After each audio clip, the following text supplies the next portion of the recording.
Good morning. It's Friday. That means a regular edition of the Zogby Report, real and unscripted. I'm here again with my son and partner, Jeremy. How are you doing today? Doing well. How about you? I'm doing okay, and that means both of us are doing better than President Biden. There's a brand new poll out from CNN, and I have to admit, as I have admitted before, that I like Joe Biden, and I think that he'll be regarded as a great president. I've said that many times before, but this new poll is catastrophic for the president. What I'd like to do is share some of the details of the, and then begin to assess where we go from here between now and next November. People are going to vote in general election 14 months from today. So here's the poll. The president gets a 39% approval rating, which is low, which is lower than his three immediate predecessors were at this stage their campaign by 3 percentage points, their stage of the presidency. In addition to that, 58% of those polled say that they are worse off than they were before Joe Biden became president. A very small number, 22%, say that they're better off. When folks are asked whether or not he should run again, it's up to 73% say no, there should be a different candidate besides Joe Biden. That includes up to 65% of Democrats, which is devastating. And then when you ask those voters, that's a good enough sample, 73%, those 73%, why he should run again, half of them, 49%, say he's too old. Another 9% say that he's mentally unfit. 7% say that he's not physically well enough. Total of over 70% of those 73% cite something about his age, his health, his fitness.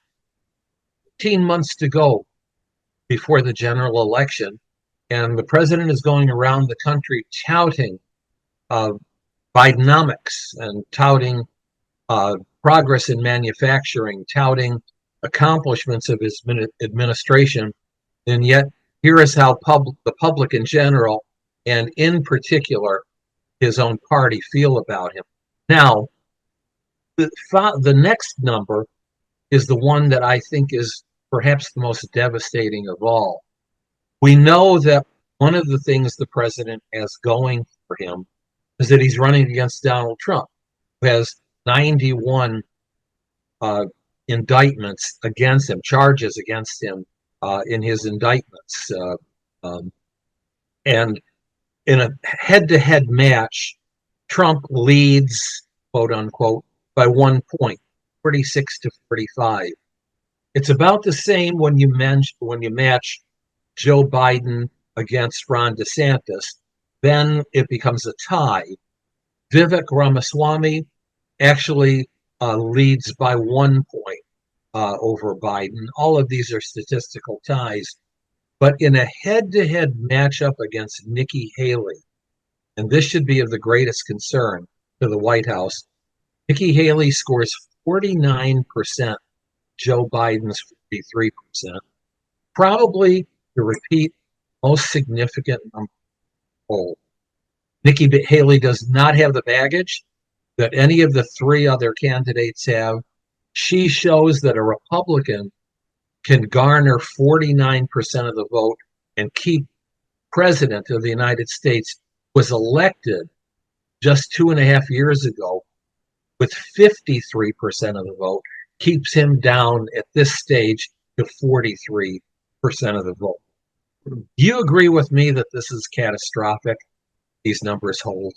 Oh, yeah. I mean, look, I knew it was catastrophic 100 days in because, number one, Joe Biden did not live up to his promise of toning things down, being the adult in the room. These were the the media points that were being touted after Joe Biden came into office.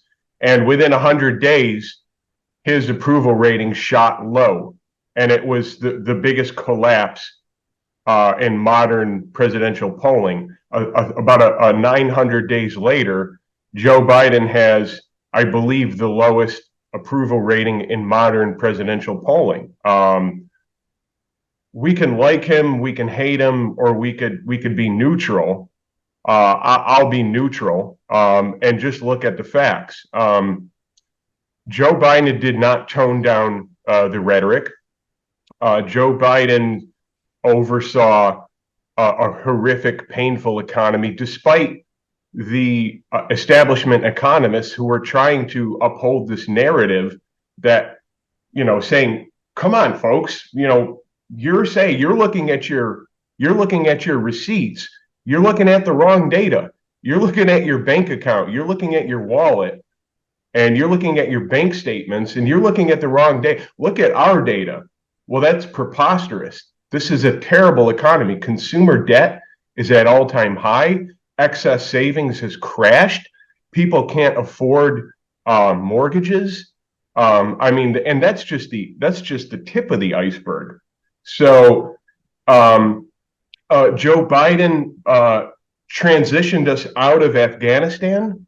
I knew when I saw that sloppy exit, I said it on this podcast, I said a new war is coming.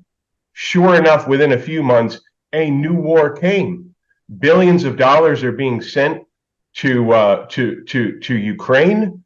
Whether you believe in that war or not, this is a painful recession. We are in a recession. We're looking down the barrel of a harsh recession. And this is not stuff that's going to go down in Joe Biden's favor in history. And the numbers show it. And we cannot say that it's those darn MAGA Republicans, because the MAGA Republicans, and I'm just making an estimate here, there's a little bit of a margin of error, are only 35% of the country, just like Democrats are like 35 or 37% of the country. There are the independents. And and I know we're so used to thinking in this two-party system that it's either Democrat, Republican. I always say, watch for the moderates on the ideological spectrum and watch for the independents in terms of party ID. And consistently throughout these 1,000 days, throughout these 3 years, more often than not, the independents have not been with Joe Biden. And that is the thing to watch for. Don't get into the partisan political warfare of it's their point at, yeah, Republicans hate Joe Biden. Democrats like Joe Biden, although that's tanking. They don't really believe that he can defeat a Republican president. But the most key thing is the independent vote have almost zero faith in Joe Biden. And if you look at their approval ratings of him, if you look at their favorability of him, it is underwater. I have some more numbers to share, but this begs the question, then, if things are so bad for the president and his approval, then why aren't the Republicans running away with this? I mean, why isn't it a landslide at this point in time? Because I don't think that we're because our leader hasn't arrived on the scene yet.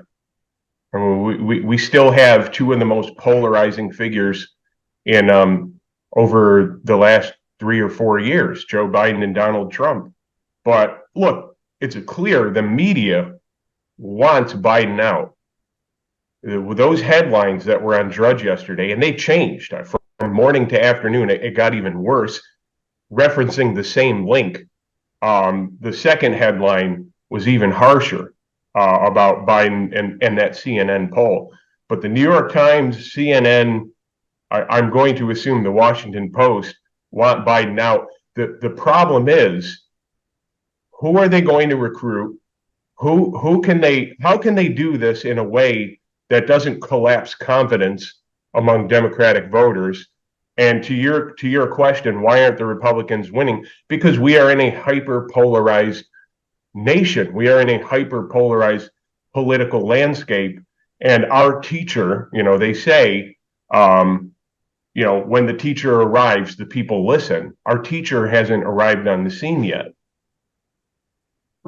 So, as part of this problem, kind of in a state of flux, a realignment demographically, away from the Obama coalition, which started to erode with Hillary Clinton in 2016, resuscitated in 2020 and 2022, I might add. But here we are heading into the presidential election. This is not just Trump versus Biden. This is the Republican nominee versus the Democratic nominee. We see blacks 20% supporting a Republican nominee.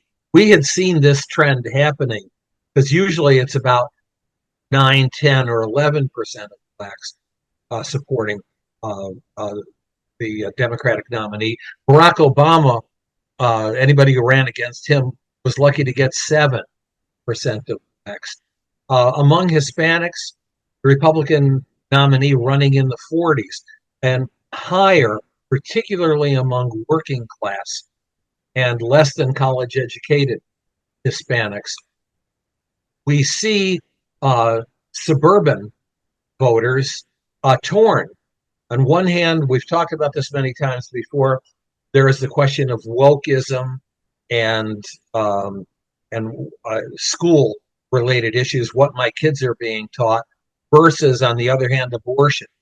That's still polling is showing an ace in the hole for the Democrats, and something you're going to see Biden talking a lot about. But as I look at this poll, is there a growing message here where some party leaders walk over to the White House and say, Mr. President, we don't think you should run again? And if so, this gets to your question, and I think America's question. If not Joe Biden, then who? I don't see any groundswell for Kamala Harris whatsoever. I think she's a very hard sell, and I think that is one of the things that's keeping Joe Biden still in this race till they can figure out what to do with Kamala. We've talked about this before, so sorry about the repeat, but this is in a different context now, so close to the election. Well, we can forgive ourselves for the repeat because that's all the news does, right? I mean, at least we're trying to get somewhere, and rotate it, rotate the wardrobe. But, Kamala Harris's numbers mirror Biden's numbers in every stretch of the imagination. I don't think, even among African Americans, I don't think she would have any higher numbers. They're neck and neck. So I mean, and that's the conundrum. If Biden steps down, what's the excuse for Kamala Harris? It's not age, right? I mean, because she fumbles and mumbles and bumbles a lot too. I'm sorry. This is what I see.